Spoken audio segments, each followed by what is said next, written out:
মহামান্য হাইকোর্ট, আমার করা 5টি অভিযোগ কোর্ট আপনার কাছে সঁপে দিয়েছে। আমি ধন্যবাদ জানাই বাবা ওরফে কোর্টকে আপনার সামনে দাঁড়িয়ে কথা বলার সুযোগ করে দেওয়ার জন্য।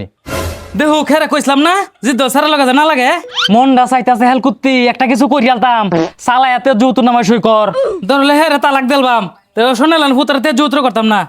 মহামান্য হাইকোর্ট, আপনি কোর্টের সাথে বোঝাপড়া পরে করবেন, আগে আমার সাথে করুন। আপনার উপরে অসংখ্য অভিযোগ আছে আমার। বেশি করবো না, মাত্র 5টা অভিযোগ করবো। বউ তুই দয়া করিয়া তাড়াতাড়িতে যৌতুর নামায় সই করিয়া দি। হাইকোর্টের আদেশ কোর্টকে মানতে হয়, কোর্টের আদেশ হাইকোর্ট মানে না। সেরা ঠিক কইছে। ওই তুই ক। মহামান্য হাইকোর্ট, অভিযোগ করার অনুমতি চাচ্ছি আপনার কাছে। অনুমতি দেওয়া হলো। 1 নম্বর অভিযোগ, গেম খেলায় বাধা দেওয়া। মহামান্য হাইকোর্ট, আমি যখন ফোন নিয়ে গেম খেলতে বসি তখন আপনি নামাজ ছেড়ে চলে আসেন আমার সামনে, এসে একটা কথাই বলেন, এলাথ আর কত কানা হয়ে যাবে তো। মহামান্য হাইকোর্ট, একটা বাউলের দাম 20 থেকে 30 টাকা, আর ওই বাউলের আলো যদি আমাকে অন্ধকার দূর করে রাস্তা দেখাতে পারে তাহলে একটা ফোনের দাম তো 20 থেকে 30 হাজার টাকা। ওই ফোনের আলো নিঃসন্দেহে আমার জীবনের সকল অন্ধকার দূর করতে পারবে।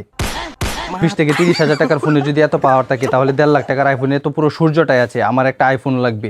এই হচ্ছে নানার বাড়ির ওয়ারিশের দলিল। আপনি এই জায়গায় একটা সই করে দিন, বাকিটা আমি দেখে নেব। এই নিন মহামান্য হাইকোর্ট। 2 নম্বর অভিযোগ, মোবাইলকে দোষারোপ করা। আপনি তরকারিতে লবণ বেশি দিচ্ছেন, দোষ আমার মোবাইলের। আব্বাই চাচির লগে হাসি মুখে কথা কইতাছে, ওই জায়গায় দোষ আমার মোবাইলের। আপনি পিছ লাগায় পড়ে যাবেন, ওই জায়গায় দোষ আমার মোবাইলের। আপনি মোটরের সুইচ দিবেন, ওই পানি বের হয়ে পুরো এলাকায় বন্যা লাগিয়ে যাইবো, ওইখানেও দোষ আমার মোবাইলের। Objection your honour. এমনকি আপনি জজ, উকিল না। আচ্ছা যাই হোক, আমার উপর এসব কথা বলা যাবে না। মহামান্য হাইকোর্ট, আর একটা কথা আমাকে বলতেই হবে। পাশের বাসার চাচির সাথে ঝগড়া লাগলে ওই দোষ পর্যন্ত আমার মোবাইলের। মহামান্য হাইকোর্ট, আপনি কখনো আমার ফোন বা আমার দোষারোপ করতে পারবেন না। এই হচ্ছে 100 টাকা দামের সাদা স্ট্যাম্প, এখানে আপনি গেলে একটা সই দিয়ে দিবেন। পরবর্তীতে দোষারোপ করলে আমি আমার মন মতো যা ইচ্ছা তাই বসায় নিতে পারবো। এই নেন। দেখছে অর্ডার অর্ডার অর্ডার। স্যার আমার ভালোবাসাটা বুঝলো না। ও বুঝছি, এটা প্রেমিকরা আমার ধোকা দেওয়ার ফল। তুই কইছস না তোর এত মারি উড়ে তুই ভাত খাইম আমি আই কালে গুলাম কার উকটা ভেঙে ফুটকিয়া দেখায় দেম। মহামান্য বাবা, হাইকোর্টে হাত দিলে ধ্বংস হয়ে যাবেন। ওই হেল কুত্তা 3 নম্বর অভিযোগ পেশ কর। ধরাইলে চলতো না। মহামান্য হাইকোর্ট, আমার 3 নম্বর অভিযোগ হইতেছে আমার খামার ধ্বংস।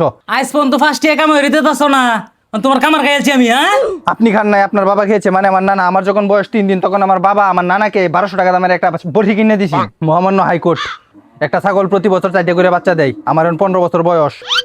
তো আমার ছাগল এই পর্যন্ত 60টা বাচ্চা দিছে, যার দাম কমপক্ষে 60,000 টাকা। তো আমি ওই 60,000 টাকা তো দেখি নাই, বরং আমি আমার ছাগলটারে দেখি নাই। আরে হেল কুত্তা, এটা বেড়া বড়ি আছে, তে বাচ্চা দিব কইতে। ও তাইলে আমার বেড়া বড়িটাই কই এখন? আরে তোর নানা বন্ধ সাইরা তো হইছিন, কেলা জানে কোন বড়ি লয়ে ভাগিয়ে গেছে গা। ওইটাই শুধু শুধু হয় নাই, ওইটা নানার দায়িত্বহীনতার কারণে হইছে। আচ্ছা যাই হোক, ওই 15 বছর আগের হচ্ছে 1200 টাকা, বর্তমানে সময় 30,000 টাকার মূল্য আছে। এটা হচ্ছে তোমার গরুর মালিকানা পরিবর্তনের প্রত্যয়নপত্র। তুমি এই জায়গায় ভালো করে সই করে দাও, আমার টাকা ওখান থেকে উঠে পড়বো। বাবা ঠান্ডা আনতাম, খোলাটা ভেজা লইবে। এই যে গুলাম 2 দিন ভাত রান্তাম না, তেল হয়েছে নাহি, তেল কমায়াম।